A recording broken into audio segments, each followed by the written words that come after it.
Nah, anak-anak, sebelum kita mulai pelajaran, mari kita ucapkan salam keagamaan. Om Swastiastu, Om Namo Buddhaya, Assalamualaikum warahmatullahi wabarakatuh. Shalom, salam sejahtera buat kita semua, salam kebajikan. Anakku sekalian, sekarang kita akan membahas profil pelajar Pancasila untuk melaksanakan prinsip persatuan di dalam keberagaman suku, agama, ras, dan antar golongan. Seperti apa penjelasannya? Mari kita bahas sama-sama di dalam sebuah cerita. Selamat menyaksikan. Dan berita-berita TV menakutkan sekali. Ada tawuran pelajar, ada perang antar suku, ada penghinaan agama. Di mana penyadaran orang-orang itu? Apa sih yang harus dilakukan biar terjalin suatu persatuan? Benar sekali, Nyoman. Harusnya mereka itu mengamalkan, melaksanakan Pancasila dalam kehidupan sehari-hari, sehingga bisa melaksanakan persatuan dan kesatuan, sehingga tidak ada yang namanya tawuran pelajar, tidak ada yang namanya pertengkaran atau penghinaan antar agama, ras, dan suku budaya.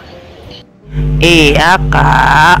Nyoman belajar tentang itu di sekolah, namun belum sampai ke prinsip-prinsip menjalin persatuan, Kak. Nah, Nyoman sangat penasaran sekali, apakah ada untuk menjalin persatuan dan kesatuan ini prinsip-prinsip yang harus dilaksanakan agar tidak terjadi permasalahan di dalam keberagaman. Apalagi banyak sekali keberagaman yang ada di Indonesia. Sangat penasaran, Nyoman, Kak. Nah, jika kamu penasaran, sana main ke rumah gurumu, biar penasaranmu bisa hilang. Jugaan, kan libur sekarang 3 hari, bisa nggak ketemu sama gurunya. Oh iya, Kak. Benar, Pekak, benar ini. Pekak nih canggih idenya nih. Bagus sekali idenya Pekak ini. Oke deh, Nyoman mau ke rumah ibu guru aja mainnya, biar lebih paham, biar hilang rasa penasarannya Nyoman. Ada, Kak, lagi satu. Nyoman penasaran banget. Kemarin lihat di YouTube, semua pada nyanyiin profil pelajar Pancasila. Nyoman malah penasaran apa itu profil pelajar Pancasila. Ada nggak kaitannya? Bisa nggak mengatasi permasalahan dalam keberagaman ini? Apakah bisa digunakan dalam prinsip persatuan ya, Kak? Lamun gitu Kak sih mengerti, Mang. Benar-benar tidak mengerti pekaya kayak gitu. Lebih baik cepat-cepat kamu ke rumah ibu gurumu, biar penasaranmu segera hilang dan kamu jadi plong.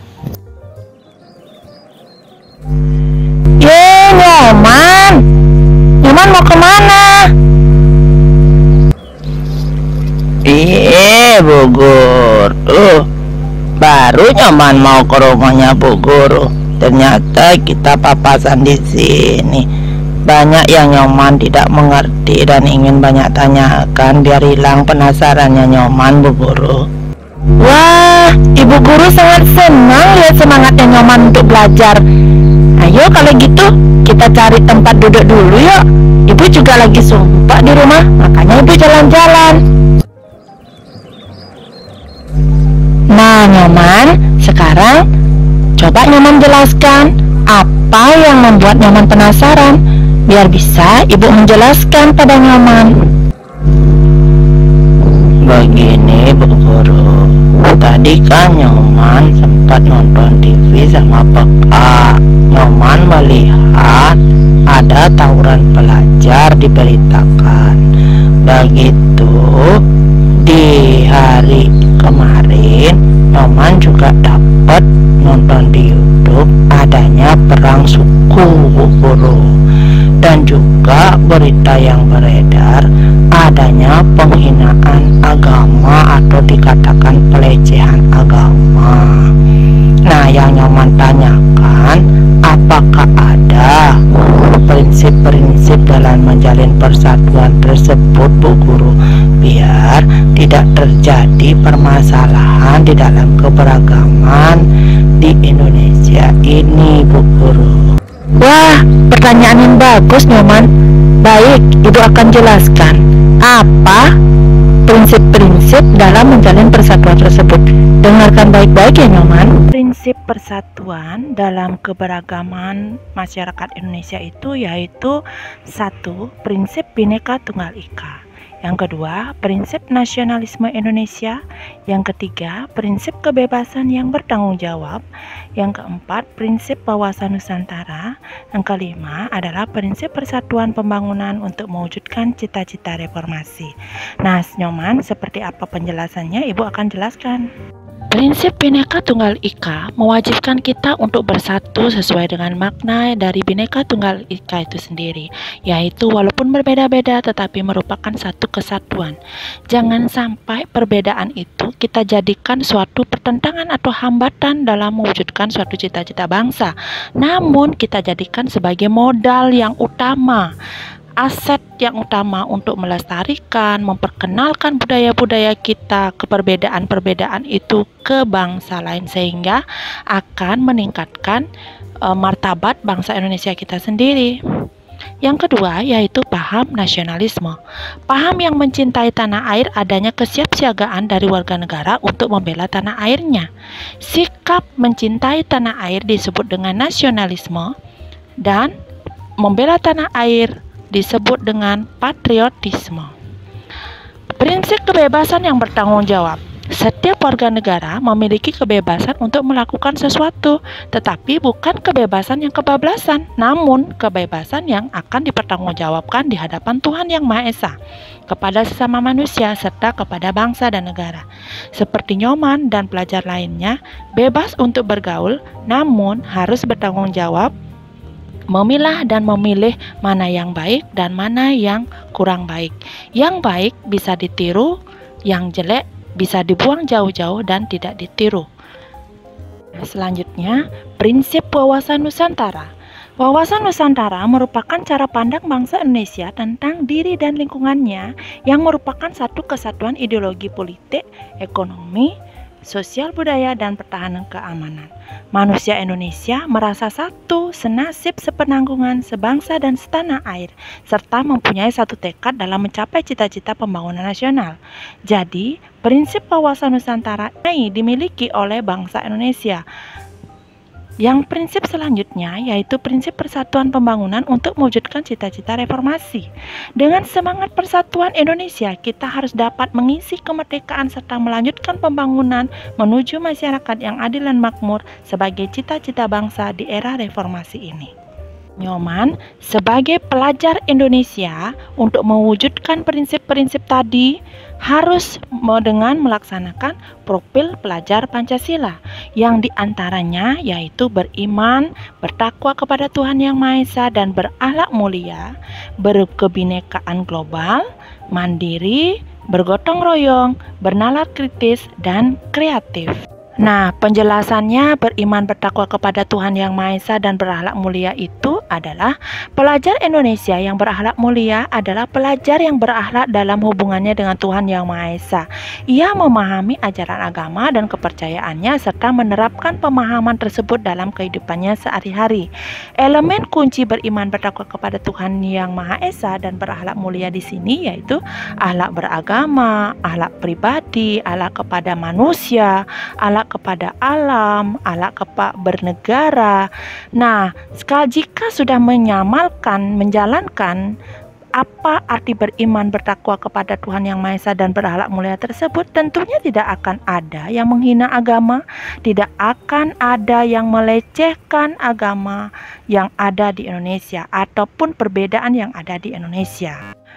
Nah, berkebinekaan global yang artinya pelajar Indonesia mempertahankan budaya luhur, lokalitas dan identitasnya dan tetap berpikiran terbuka dalam berinteraksi dengan budaya lain sehingga menumbuhkan rasa saling menghargai dan kemungkinan terbentuknya budaya baru yang positif dan tidak bertentangan dengan budaya luhur bangsa. Kata kuncinya di sini adalah mengenal dan menghargai budaya. Kemampuan komunikasi interkultural dalam berinteraksi dengan sesama, refleksi dan tanggung jawab terhadap pengalaman kebinekaan. Ini juga yang Ibu sudah jelaskan, yaitu prinsip Bhinneka Tunggal Ika. Pelajar Pancasila yang selanjutnya yaitu adalah gotong royong. Pelajar Indonesia memiliki kemampuan gotong royong, yaitu kemampuan untuk melakukan kegiatan secara bersama-sama dengan sukarela agar kegiatan yang dikerjakan dapat berjalan lancar, mudah dan ringan, yaitu dengan cara kuncinya yaitu kolaborasi, kepedulian, berbagi.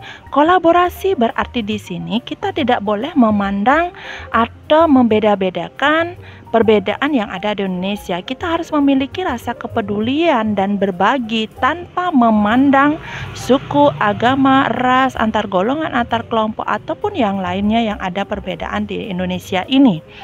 Selanjutnya adalah mandiri. Pelajar Indonesia merupakan pelajar mandiri, yaitu pelajar yang bertanggung jawab atas proses dan hasil belajarnya.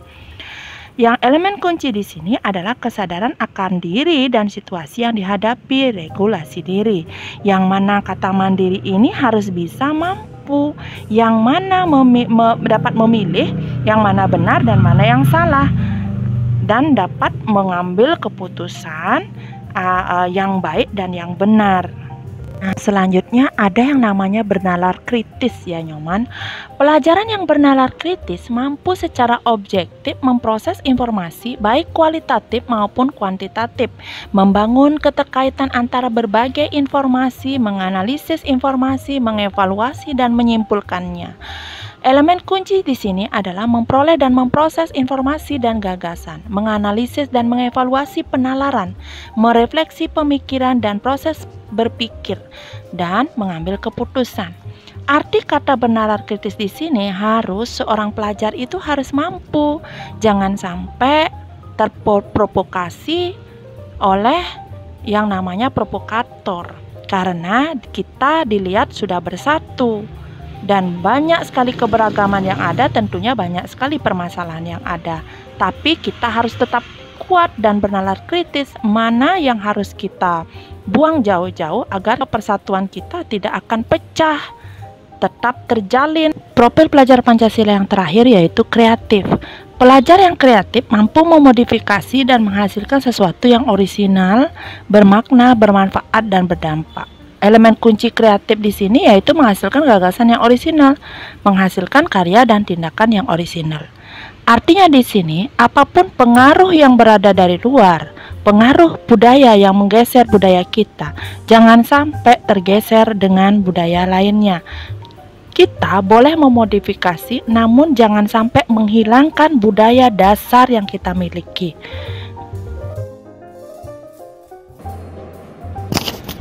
Nah, Nyoman, apakah Nyoman sudah mengerti apa yang Ibu jelaskan?